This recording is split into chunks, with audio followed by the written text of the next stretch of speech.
Seluruh insan aparatur sipil negara atau ASN, TNI maupun Polri dan pensiunan mendapatkan kabar bahagia. Pemerintah memastikan akan memberikan insentif tambahan. Insentif yang dimaksud adalah pencairan tunjangan hari raya atau THR yang akan disalurkan sejak H-10 sebelum perayaan Hari Raya Idul Fitri. Bukan hanya itu, mereka juga akan diberikan gaji ke-13 sebelum tahun ajaran baru. Menteri Keuangan Sri Mulyani Indrawati dalam konferensi pers secara virtual memastikan pemerintah telah menyiapkan alokasi anggaran. Besarannya bahkan mencapai 30,8 triliun. Untuk ASN, TNI, Polri, DIPA-nya 7 triliun. Untuk ASN daerah dan P3K dialokasikan sebesar 14,8 triliun. Dan untuk para pensiunan dialokasikan anggaran THR sebesar 9 triliun, kata Sri Mulyani akhir pekan lalu. Adapun THR yang diberikan pada tahun ini mencakup komponen gaji pokok dan tunjangan melekat. Tunjangan yang dimaksud antara lain tunjangan keluarga, tunjangan pangan, dan tunjangan jabatan atau tunjangan umum. Sementara itu, Bendahara Negara juga memastikan pemerintah akan menyalurkan gaji ke-13 bagi para abdi negara. Insentif yang kerap diberikan setiap tahun ini akan dikucurkan pada Juni 2021 mendatang. Pemerintah akan memberikan gaji ke-13 yang pelaksanaannya akan dilaksanakan pada Juni 2021. Ex-Direktur Pelaksana Bank Dunia itu mengatakan, besaran gaji ke-13 yang diterima ASN, TNI maupun Polri serta pensiunan mencakup komponen gaji pokok dan tunjangan melekat, yakni tunjangan keluarga, tunjangan jabatan atau tunjangan umum, dan tunjangan kinerja. Dengan ini kita harapkan ASN, TNI, Polri, dan pensiunan tetap fokus menjalankan tugas secara penuh, dedikasi, dan tetap merawat dan menjaga Indonesia.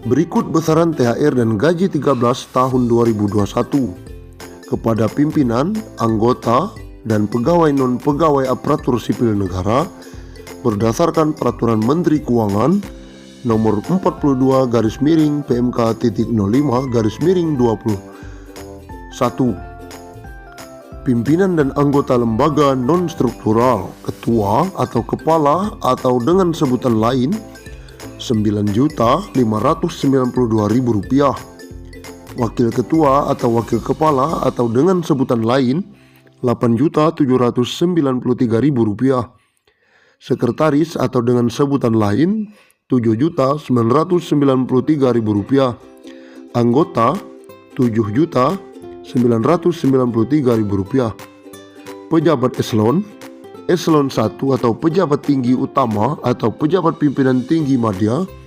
Rp9.592.000, eselon 2 atau pejabat pimpinan tinggi pratama Rp7.342.000, eselon 3 atau pejabat administrator Rp5.352.000, eselon 4 atau pejabat pengawas Rp5.242.000. PNS atau ASN dengan jenjang pendidikan. Pertama, pendidikan SD SMP sederajat, masa kerja sampai dengan 10 tahun Rp2.235.000, masa kerja di atas 10 sampai 20 tahun Rp2.569.000, masa kerja di atas 20 tahun Rp2.971.000. Yang kedua, pendidikan SMA atau D1 sederajat, masa kerja sampai dengan 10 tahun Rp2.734.000, masa kerja di atas 10 sampai 20 tahun Rp3.154.000, masa kerja di atas 20 tahun Rp3.738.000. Pendidikan D3 sederajat, masa kerja 10 tahun Rp2.963.000. Masa kerja di atas 10 sampai 20 tahun Rp3.411.000. Masa kerja di atas 20 tahun Rp4.046.000. Yang keempat, pendidikan S1 atau D4 sederajat. Masa kerja sampai dengan 10 tahun Rp3.489.000. Masa kerja di atas 10 sampai 20 tahun Rp4.043.000. Masa kerja di atas 20 tahun Rp4.765.000. Yang kelima, pendidikan S2 S3 sederajat. Masa kerja sampai dengan 10 tahun Rp3.713.000. Masa kerja di atas 10 sampai 20 tahun Rp4.306.000. Masa kerja di atas 20 tahun Rp5.110.000.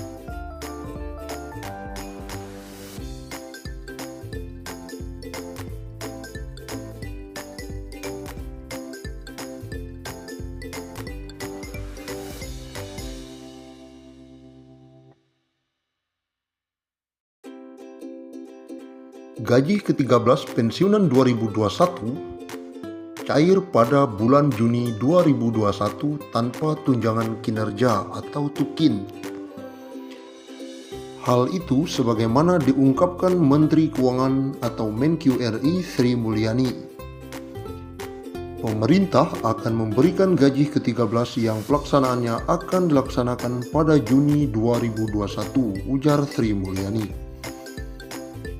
Keputusan ini dalam PMK nomor 42/PMK.05/2021 tentang petunjuk teknis pelaksanaan THR dan gaji ke-13.